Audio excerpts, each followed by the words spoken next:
अस्सलामुअलैकुम। मेरा नाम अफजाल अहमद है। मैं गवर्नमेंट डिग्री बॉयज़ कॉलेज बल्दिया टाउन में फ़िज़िक्स लेक्चरर हूँ। आज का टॉपिक चैप्टर 20 से है। गीगर काउंटर बहुत इम्पोर्टेंट टॉपिक है सेकेंड ईयर फ़िज़िक्स का। तो आइए स्टार्ट करते हैं। सबसे पहले लेसन ऑब्जेक्टिव्स हम देख लें। इसमें इस लेसन के हमारे ऑब्जेक्टिव्स हैं कि ये समझा जाए कि गीगर काउंटर क्या है और इसके एप्लीकेशंस यूजेस क्या हैं। इसके साथ साथ इसकी कंस्ट्रक्शन और वर्किंग को भी समझा जाए। तो ये हमारे ऑब्जेक्टिव्स होंगे। अगर आप कंसंट्रेट करेंगे तो इंशाल्लाह ये अचीव हो जाएंगे। गीगर काउंटर क्या है? Geiger counter is a device used to detect ionizing radiations. It counts the number of particles emitted from a radioactive substance and measures the strength of radiations. Geiger counter एक ऐसी device है जो कि उन radiations को detect करने के लिए इस्तेमाल होती है जो आयनाइजेशन प्रोड्यूस करती हैं। ये न्यूक्लियर रेडिएशन, ज़्यादातर न्यूक्लियर रेडिएशंस आयनाइजेशन प्रोड्यूस करती हैं। गीगर काउंटर पार्टिकल्स को ना सिर्फ ये कि काउंट करता है बल्कि उस काउंट की बेसिस के ऊपर strength of the radiations infer की जा सकती है। न्यूक्लियर रेडिएशंस की बात करने से पहले हमें टर्म रेडिएशन को समझना होगा। रेडिएशन हम कहते हैं ना सिर्फ इलेक्ट्रोमैग्नेटिक वेव्स को बल्कि सब एटॉमिक पार्टिकल्स को भी। इन दोनों चीज़ों के लिए यानी इलेक्ट्रोमैग्नेटिक वेव्स और सब एटॉमिक पार्टिकल्स के लिए हम रेडिएशन की टर्म यूज़ करते हैं। For example ultraviolet rays, X rays and gamma rays ये इलेक्ट्रोमैग्नेटिक वेव्स हैं, जबकि अल्फा एंड बीटा रेज ये पार्टिकल हैं जिनका रेस्ट मास होता है। दोनों को रेडिएशंस कहा जाता है। Nuclear radiations commonly alpha, beta and gamma rays ये न्यूक्लियर रेडिएशंस हैं। चैप्टर 19 जिसका नाम द एटॉमिक न्यूक्लियस है, इसमें आप अल्फा, बीटा और गामा रेडिएशंस के बारे में पढ़ चुके हैं। इस थोड़ा सा रिकॉल कर लेते हैं हम। अल्फा रेज क्या है? ये पॉजिटिवली चार्ज पार्टिकल्स हैं। एक अल्फा पार्टिकल हकीकत में हीलियम न्यूक्लियस होता है, इसके सराउंडिंग जिसके गिर्द इलेक्ट्रॉन गर्दिश नहीं कर रहे होते। बीटा रेज ये नेगेटिवली चार्ज इलेक्ट्रॉन्स हैं और इलेक्ट्रॉन का एंटी पार्टिकल पॉजिट्रॉन ये भी बीटा रेज हैं। यानी बीटा एमिशन में इलेक्ट्रॉन एमिशन भी हो सकती है, पॉजिट्रॉन एमिशन भी हो सकती है।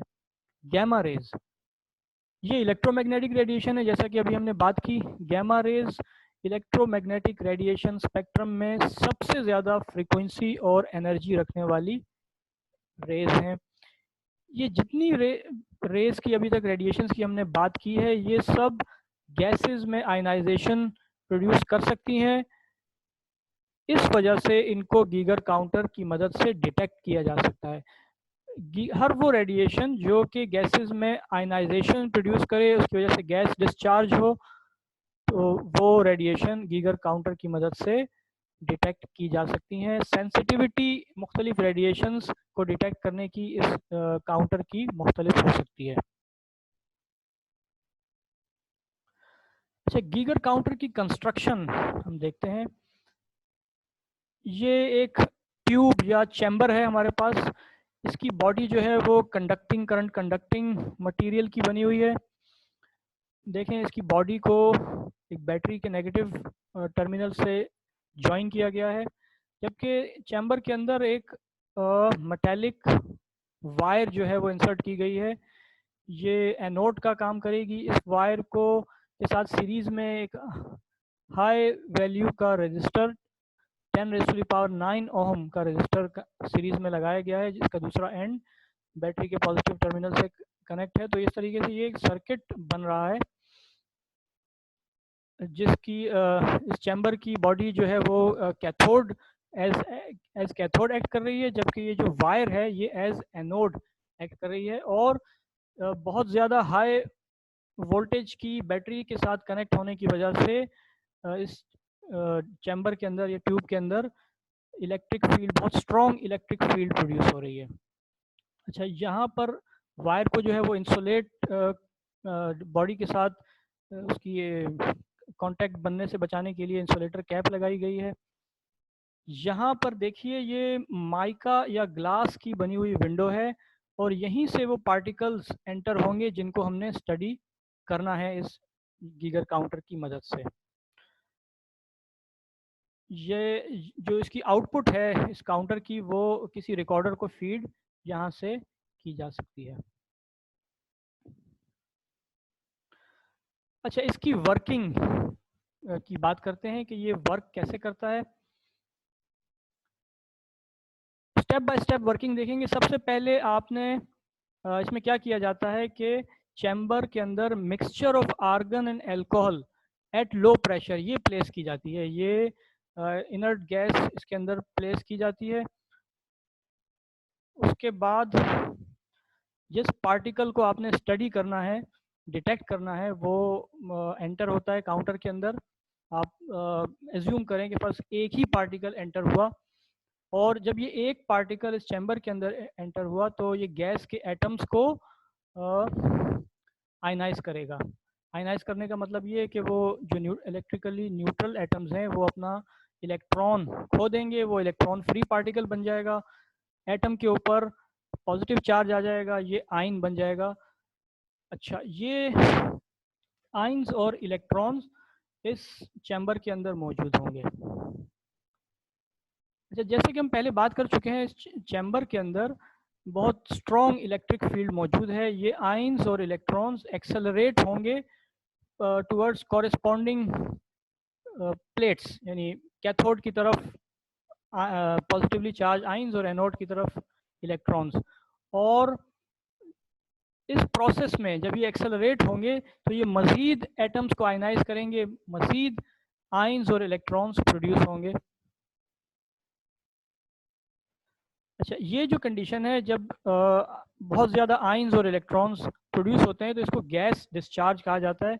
इस गैस डिस्चार्ज की वजह से इस सर्किट में से करंट फ्लो करने लगेगा, यानी ये जो इलेक्ट्रॉन एनोड की तरफ एक्सेलरेट हुए, ये रजिस्टर में से पास होंगे और बैटरी के टर्मिनल तक पहुंच जाएंगे।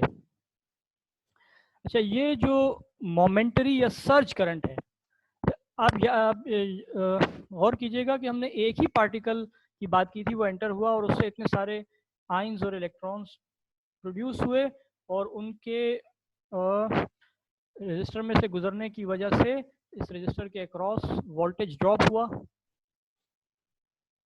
अच्छा, ये वोल्टेज ड्रॉप जो है इसको आप एम्पलीफाई कर सकते हैं फर्दर सर्किटरी की मदद से, जो यहाँ सिंप्लीफिकेशन की वजह से शो नहीं की गई। तो सिग्नल एम्पलीफाई होने के बाद किसी लाउड स्पीकर को या किसी इलेक्ट्रॉनिक काउंटर को फीड किया जा सकता है। लाउड स्पीकर को अगर फीड किया गया तो वो क्लिक या टिक की साउंड बताएगी कि भाई एक पार्टिकल चैम्बर में दाखिल हुआ।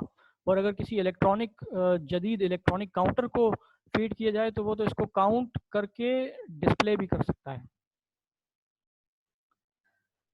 अच्छा, जीएम काउंटर जितने ज़्यादा काउंट्स रिकॉर्ड करेगा, ये स्ट्रेंथ ऑफ रेडिएशन को रिफ्लेक्ट करेगा, यानी कि ज़्यादा स्ट्रॉन्ग स्ट्रेंथ रखने वाली रेडिएशन ज़्यादा उसके काउंट्स जो है वो रिकॉर्ड होंगे।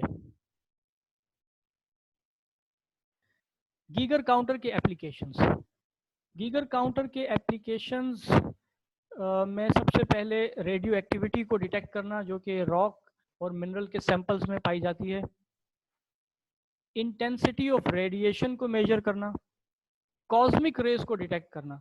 अच्छा, कॉस्मिक रेज के बारे में बताता चलूँ कि ये गैलेक्सी में, हमारी गैलेक्सी में अननोन सोर्सेज से कॉस्मिक रेज आ रही होती हैं और अर्थ के एटमॉस्फेयर, अपर एटमॉस्फेयर पे स्ट्राइक कर रही होती हैं। ये कॉस्मिक रेज बेसिकली ये भी सब एटॉमिक पार्टिकल्स होते हैं, यानी प्रोटॉन्स, अल्फा पार्टिकल्स और दूसरे हेवियर न्यूक्लियाई। तो ये कॉस्मिक रेज गीगर काउंटर की मदद से ये भी डिटेक्ट की जा सकती हैं। एक एप्लीकेशन इसका ये भी है कि न्यूक्लियर प्लांट्स में एनवायरमेंटल सेफ्टी को यकीनी बनाया जाए कि कोई वहाँ से कोई हैजर्डस रेडिएशंस तो एमिट नहीं हो रही हैं। तो ये गीगर काउंटर क्या है, गीगर काउंटर की कंस्ट्रक्शन, उसकी वर्किंग और उसके एप्लीकेशंस की हमने बात की। उम्मीद है कि आपको एक ओवरव्यू मिल गया होगा। आज की वीडियो को यहाँ पर एंड करते हैं। अल्लाह हाफिज़। Subscribe the channel. Best of luck.